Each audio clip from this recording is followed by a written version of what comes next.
March 1945 does not begin with a speech. It begins with paper, maps on tables, overnight signals, the kind of reports that arrive faster than decisions can be written. In Berlin, Adolf Hitler's headquarters is already living on borrowed time. The Eastern Front is a grind of artillery and collapsing lines, but the Western Front is becoming something else entirely. Not a slow push, not a negotiated withdrawal. A rupture. On the night of March 22nd, the U.S. Third Army finds the Rhine in the south. Elements of 12th Corps put assault troops into the water near Neerstein and Oppenheim, forcing a crossing that should have been a headline event later, after careful rehearsal. Instead, it happens with momentum, under moonlight, before the German system can settle into a new defense. That is the detail the German staff cannot ignore. The river was supposed to be an interval, a pause, a boundary where time could be bought. George S. Patton, Jr., commanding Third Army, does not treat boundaries as endings. He treats them as permissions. Once the far bank is held, the question becomes how quickly armored columns can turn a bridgehead into a corridor, then a corridor into a collapse. In Berlin, the numbers begin to arrive in the same language every failing army speaks. Units cut off, radios gone quiet, surrenders rising from hundreds to thousands, then higher as entire sectors lose cohesion. And somewhere in that flow of reports is the line that changes the room's temperature. Not that Patton is advancing, that German forces are disappearing as if the front no longer exists. By late March, the Western Front no longer behaves like a front. It behaves like a series of ruptures, spreading faster than command structures can respond. German Army Group G, nominally responsible for holding southern Germany west of the Rhine, exists mostly on paper. Its divisions are under strength, its fuel allocations erratic, its communications fractured by air attack and rapid American movement. The Rhine was supposed to restore geometry to the war. Rivers impose discipline. They force pauses, crossings, preparation. Patton refuses the pause. Within hours of the crossing near Oppenheim, armored units are already pushing east, not waiting for full bridges, not waiting for doctrine to catch up. This is what alarms the German staff officers reading the reports. The Americans are not consolidating. They are widening chaos. Entire German regiments are bypassed, their rear areas severed before they understand what has happened. Telephone lines are cut. Radio nets collapse under movement they were never designed to track.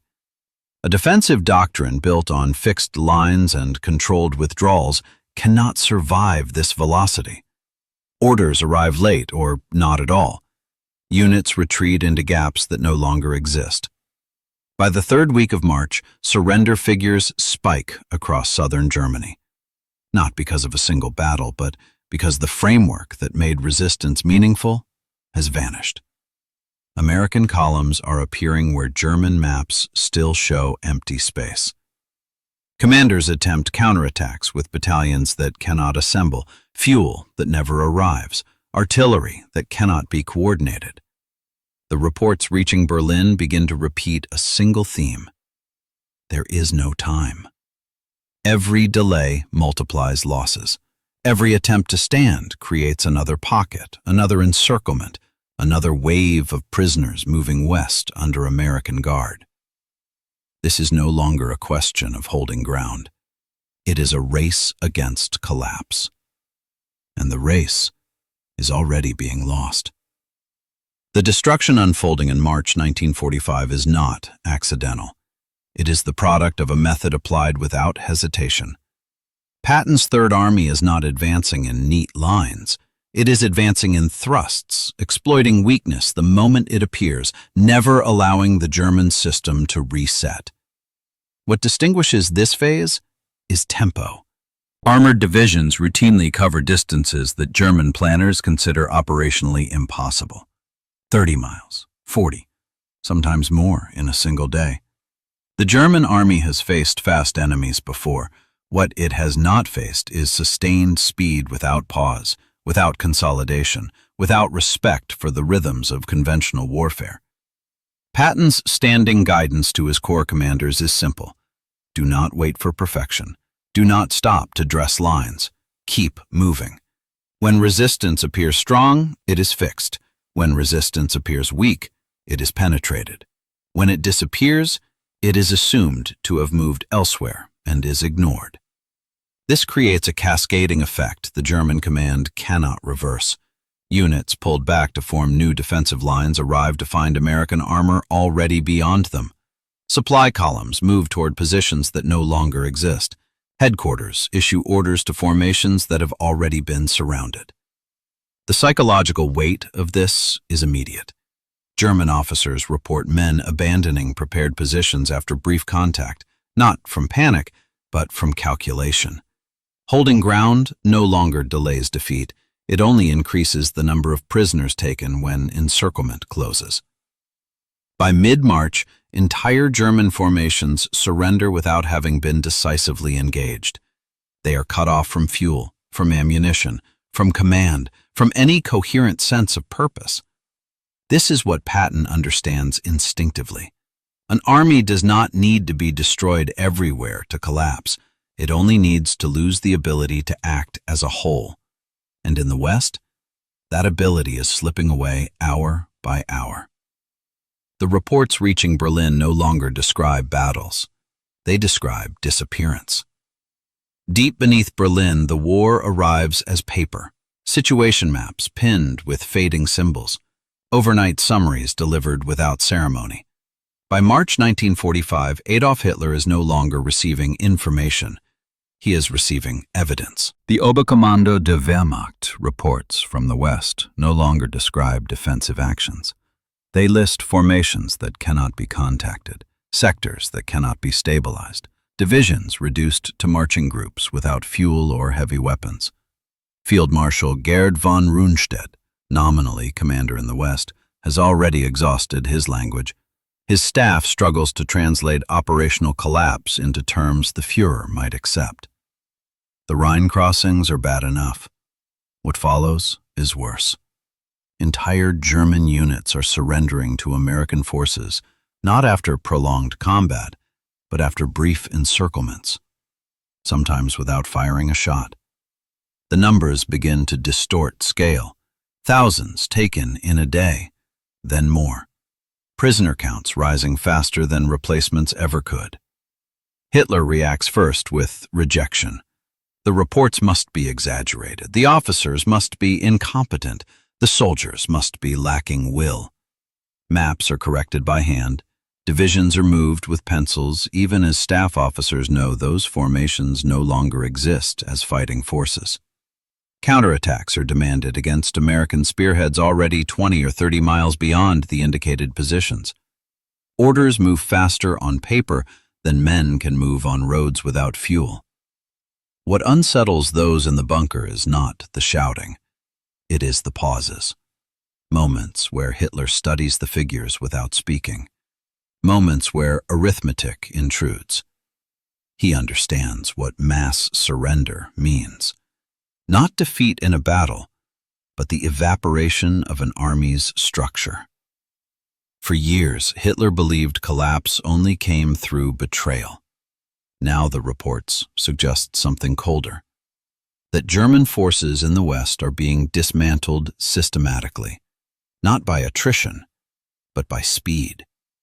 And behind that speed, a single name begins to repeat.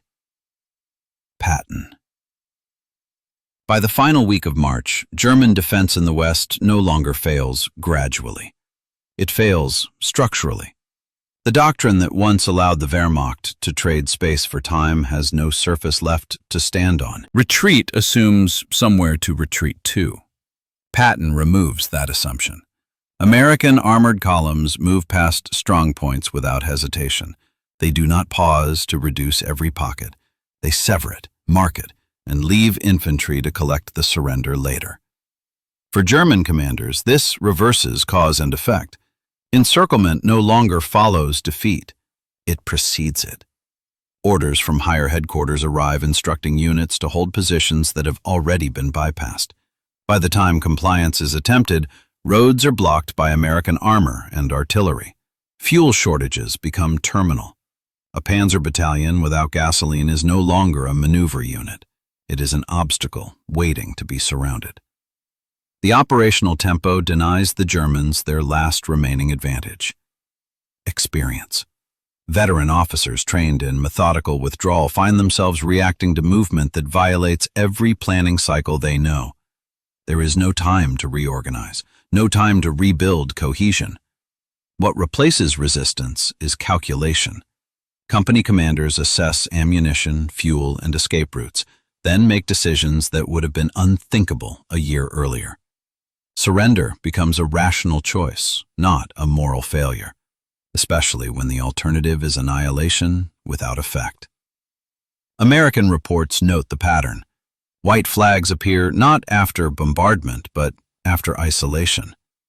By the end of March, surrender rates spike across central Germany, not in one dramatic collapse, but in a rolling sequence of disappearances as units cease to function.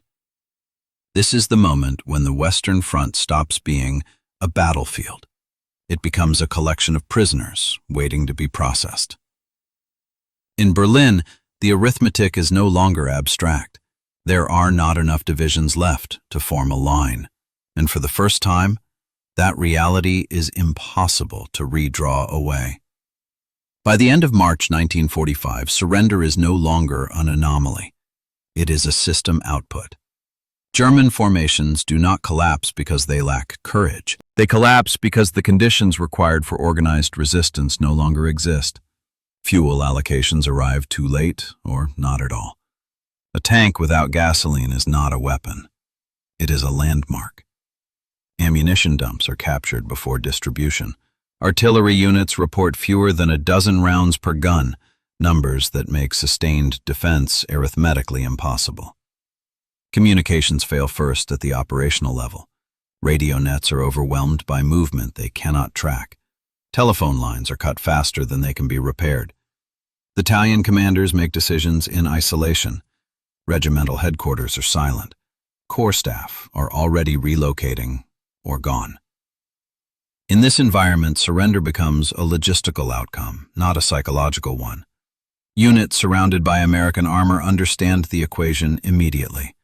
No fuel to break out, no artillery to support a defense, no higher command capable of coordinating relief. American forces exploit this with precision. Encirclements are tightened deliberately, roads blocked, bridges secured, exits denied. Then the ultimatum follows: surrender now, or be destroyed by artillery and armor already in position. Most German officers choose survival, not out of fear, but out of recognition that continued resistance serves no operational purpose. The numbers escalate quickly. Thousands surrender in clusters, then tens of thousands across successive days as entire sectors unravel. In Berlin, these figures carry a different weight. They are not losses to be replaced. They are forces removed permanently from the war. Hitler understands this mathematics even as he rejects its implications. An army that surrenders cannot be rebuilt, and somewhere between the reports, a realization begins to form. This is not defeat arriving at the gates. It is defeat already inside the structure itself. The call does not arrive as drama. It arrives as confirmation. By late March 1945, reports from the Western Front have reached a threshold where denial no longer functions. The figures are too consistent, the names too familiar. Entire formations listed not as retreating, not as regrouping, but as captured. Those present in the Führer bunker later describe a brief stillness. Not shouting, not interruption, a pause. Hitler listens as the scale is laid out. American Third Army advances measured in dozens of kilometers per day. German divisions ceasing to exist as fighting units. Prisoner counts rising into the tens of thousands within a matter of days. What matters is not a single statistic. it is the rate.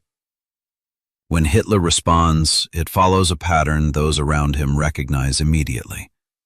He rejects the premise first, claims exaggeration, accuses field commanders of panic.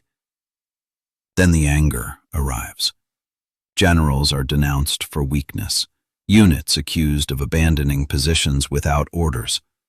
The collapse is framed as moral failure, not military reality. But beneath the familiar accusations is something new, the realization that no counterstroke exists. Hitler demands offensives from formations already gone, orders reinforcements from armies that exist only as map symbols. Witnesses later recall that Patton's name is spoken with particular bitterness, not as propaganda shorthand, but as an acknowledgement of agency. This is not the Red Army grinding forward by mass. This is an enemy commander dismantling the Western defense faster than it can be rebuilt. What Hitler says in that moment is less important than what he cannot say.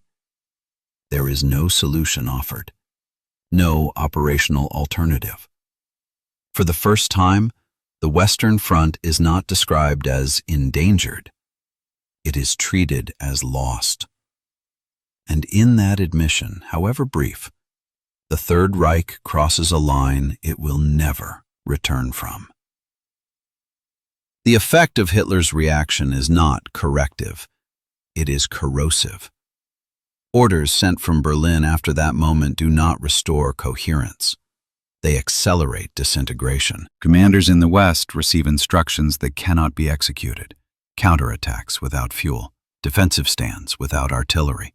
Movements ordered across roads already controlled by American armor. The gap between directive and reality widens to the point of absurdity. Staff officers stop arguing feasibility.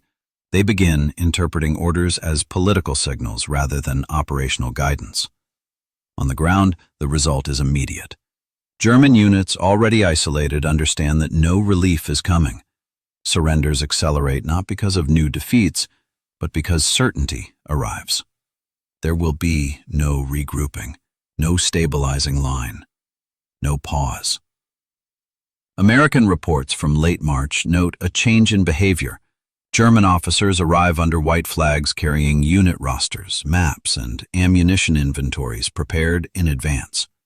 Entire battalions march into captivity intact, weapons stacked, vehicles disabled deliberately to prevent accidents, not to resist capture.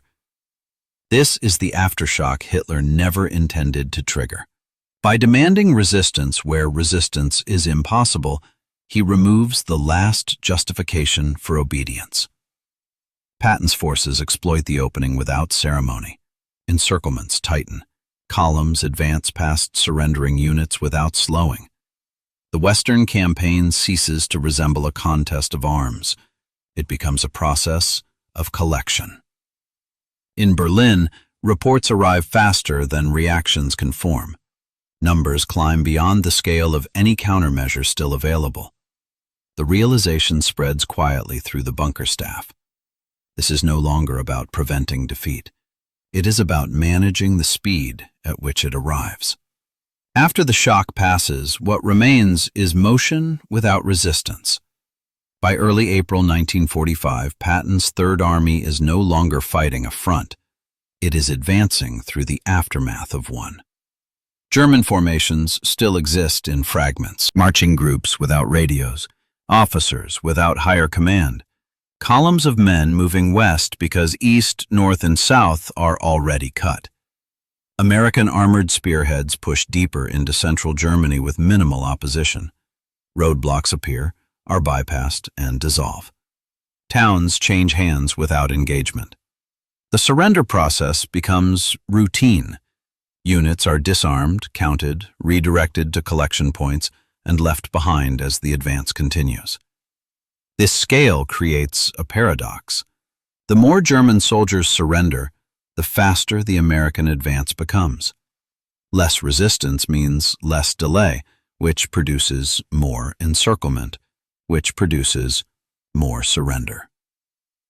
German civilians witnessed something unprecedented.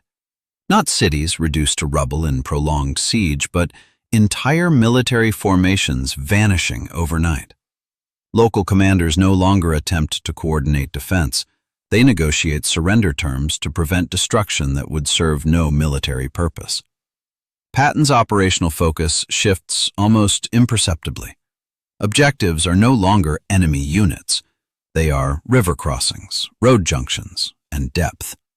The Third Army moves as if the war has already been decided.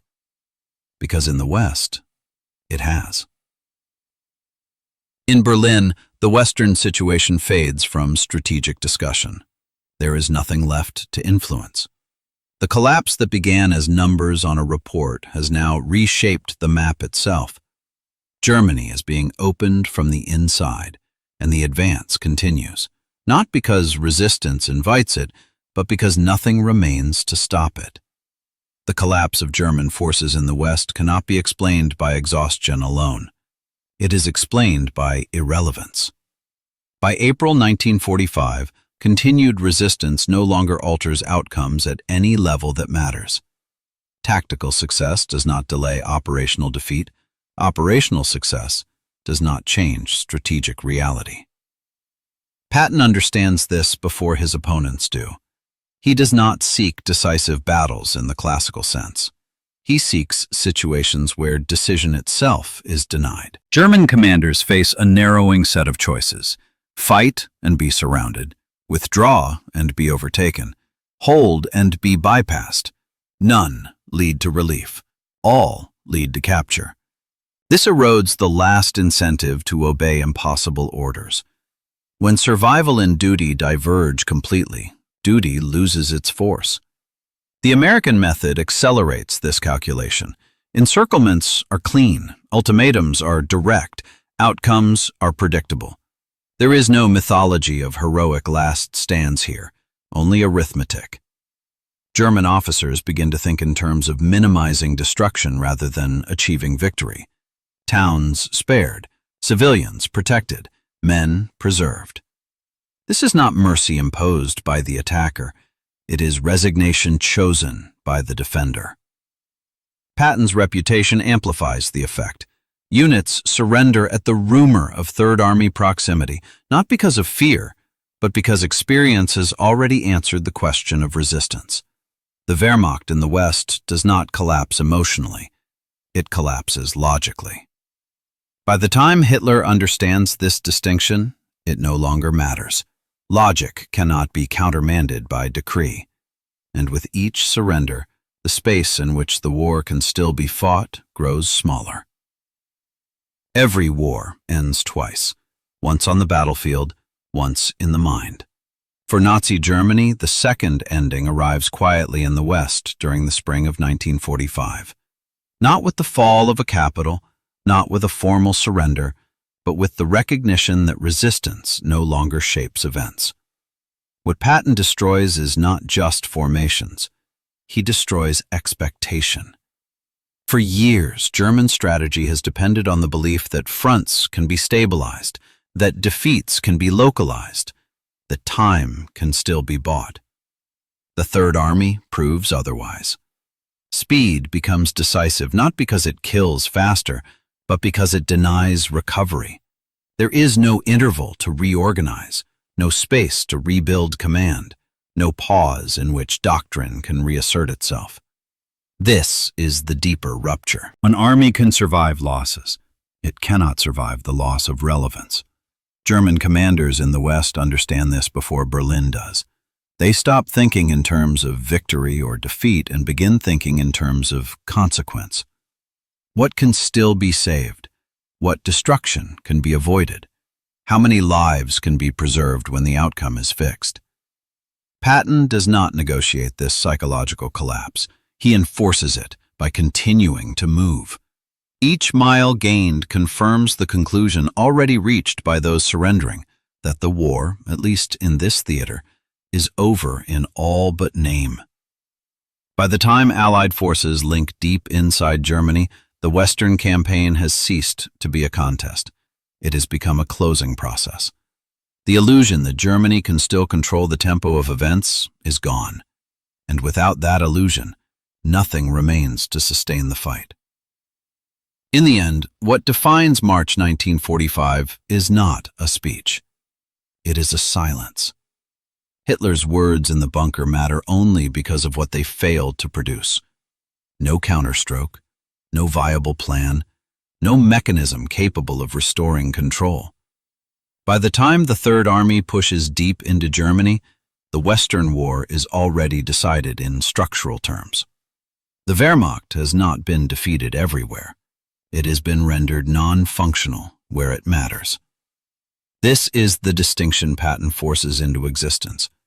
Victory not through annihilation, but through irreversibility. More than 600,000 German soldiers will surrender to Third Army formations before the war ends.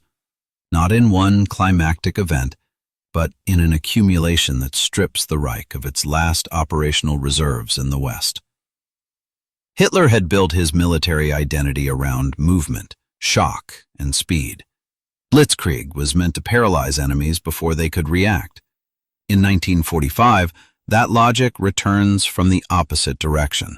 Applied with greater reach, better coordination, and absolute momentum. What Hitler confronts is not simply defeat by numbers or material. He confronts a commander who understands that modern war is decided inside decision cycles, not on lines drawn on maps. The 8 seconds of silence reported by witnesses in the bunker are not dramatic by themselves. They are diagnostic. They mark the instant when arithmetic overtakes ideology, when belief can no longer override rate of loss. The Third Reich does not fall because Patton reaches Berlin. It falls because, in the West, there is nothing left that can meaningfully resist. And in that realization, history closes a circle. Germany is undone not by a new form of war, but by its own, perfected, turned against it without hesitation. The force Hitler could never stop was not a man. It was the moment he lost control of time itself.